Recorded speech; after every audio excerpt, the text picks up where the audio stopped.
Recently there has been some news saying that His Holiness's health is deteriorating and he is terminally ill, which is absolutely false and is totally rubbish basically.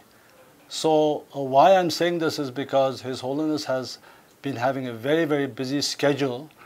In fact, in the last couple of weeks or even in this month, he's been teaching, giving religious discourses, for instance, on June 6th, 7th, 8th, continuously for 3 days to the youth.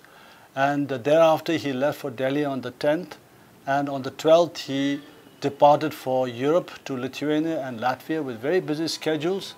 Thereafter he's back again within about 10 days, and he will be leaving for Ladakh for another very busy schedule that may take more than 2 weeks, following which in September he has another schedule to Europe. So how can somebody who is terminally ill and is said to be having such serious medical conditions ever engage in such busy schedules?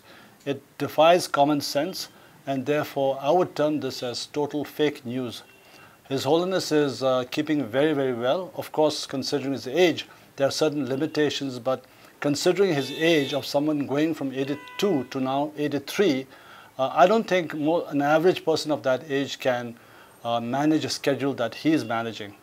I want to tell all the public and those who view this news that His Holiness is keeping very well considering his age, and there's nothing to worry about.